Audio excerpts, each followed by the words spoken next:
Sino nga naman bang hindi maaliw sa prinsesang ito? Makulit, maingay, nakakatawa. At sino nga naman bang mag-aakalang sa kabila ng kanyang kakulitan ay may tinatago rin pala siyang talent in acting. At take note, hindi lang basta-bastang talent, pero hindi pa doon natatapos ang panggugulat ng ating prinsesa. Dahil sa kabila ng pagiging conservative kikay, ay nakalusot pa rin siya bilang FHM's 100 Sexiest Woman of 2011.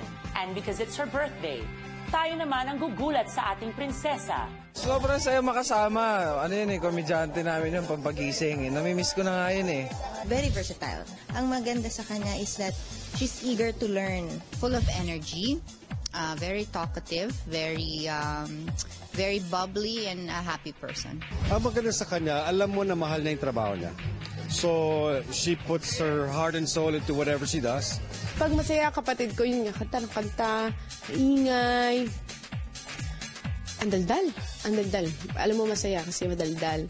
Tapos maraming kwento. Ganun siya pag masaya siya.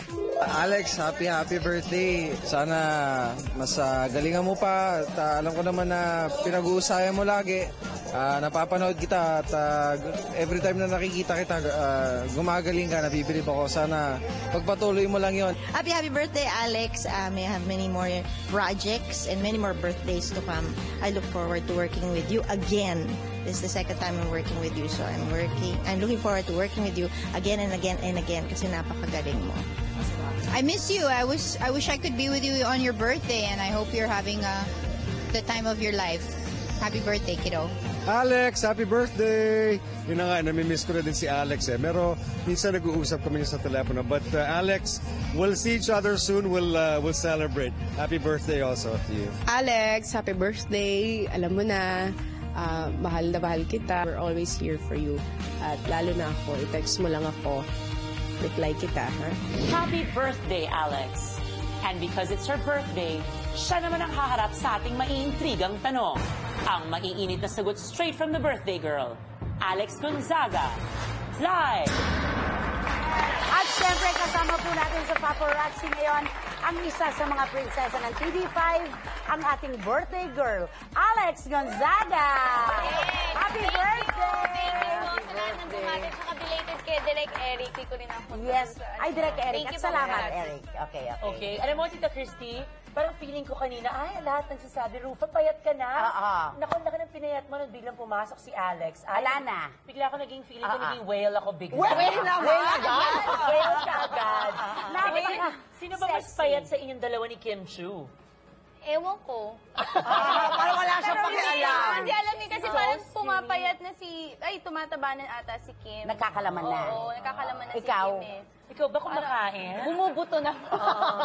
Rufa, ako magsasabi sa'yo, sa Juicy, sabay-sabay kaming kumakain. Kumakain talaga siya. Small bone talaga. Pati si Tony, di ba ganyan din naman? Okay, sasalang ka na. Okay. Ang una natin, June Lalin. Yeah, Alex, maraming interesado kasi kumusta yung naging birthday celebration mo? And ano pa raw ba yung kulang sa buhay mo na wish mo na this birthday mo ay magkaroon ka? Wah, Hindi material daw. Nasa iyo na lahat paano yung materialistic ako? Material girl, Madonna. Alam mo, totoo. Inasalto po ako ng mga kaibigan ko, mga pussycat sa bahay namin. Tapos sa taping, 2 beses nila ako sinurprise sa PS I Love You. At sa Juicy. Tapos sa Juicy din. So, nagkaroon ako ng 4 celebrations sa aking birthday. Di ba? Napaka-importante. Mahal naman ako ng mga shows. Pero may kulang ba? Ha? Yung sa 4 na celebration, may kulang ba? Oo naman, okay na yun. Ano daw ang wish mo? Ang tanong ni June Lalin, ano ang wish mo na non-material? Siguro, wish ko, good health. Wow. World peace. Hindi siya makapagsalita, nakatutok si Daddy Bonoy. Wisdom. Kaya pala behave. Jowa, hindi ba pwede? Jowa? Meron na Material ata. yun. Material daw yun. Sige, sige. Kung alam mo lang, okay na yung pumaloy. Hindi na ako magko-comment na sa material ang jowa. Alex, happy mag-G-rap. birthday. Uy, Alex, happy birthday. Thank you, Kuya Ray. kung si Ann Curtis, nagkaroon ng recording album, tapos may concert din siya upcoming, and ikaw ba, plano mo rin bang maging career ang singing? Kasi alam ko, kumbaga parang may deal yata kayo dun sa pinirumahan mong kontrata sa Viva na meron yatang recording. Po. Ha? Hindi po kasama yung recording. Ay, hindi kasama. Pero alam namin kasi kumakanta ka, maganda ang boses Wow. mo. Kuya Roy talaga. Oh, maganda boses niya. Oo, maganda boses niya, no? Siyempre, gusto ko magkaroon ng recording. Sana hopefully this year po. Para naman, mailabas ko na rin yung mga hidden talents ko dito. So, magduduet kayo ni Kian Cipriano. Maybe. Maybe raw. Okay. Parang ayaw. Siyempre, ang reyna ng mga tricycle drivers. Salamat Kaya dyan. happy birthday, Alex. Ay, isa mo ng bugtong. Isang prinsesa nakaupo sa tasa. Ay. Kasoy, di ba? Hindi. Hindi, kasi may kinalaman sa may kinalaman kasi sa mga prinsesa ng TV5, ang katanungan, kung sino sa tingin mo, bukod sa iyo syempre pa, ang mas aangat pa ng bonggang-bongga kina Ritz, kay Yula, kay Danita, tsaka kay Jasmine. Siyempre, mas maganda kaming lahat. Tama. Isa lang. Hindi pwedeng sabay. Hindi, ikaw doon nakaangat ka na. So, sino pa doon sa mga nabanggit yung susunod. Susunod. Runner-up. Ewan ko. Siyempre, gusto ko po lahat talaga kami. Kasi nung nag-pictorial kami, magkakasama kami. Tapos talagang parang magkakapatid yung turingan namin. Magka-text kami lagi. Pag nagkikita kami sa isang occasion sa TV5, kami nagkakatabi-tabi. So, siyempre gusto namin lahat kami. Close nga sila kasi forecast mo? Forecast? Ang fearless Pero forecast. total sinabi niya close sila kasi naiwan kami aeroplano. Talagang daldalan Ang daldal namin, hindi ka nakatulong sa Wala, hindi sila nag-isnaban.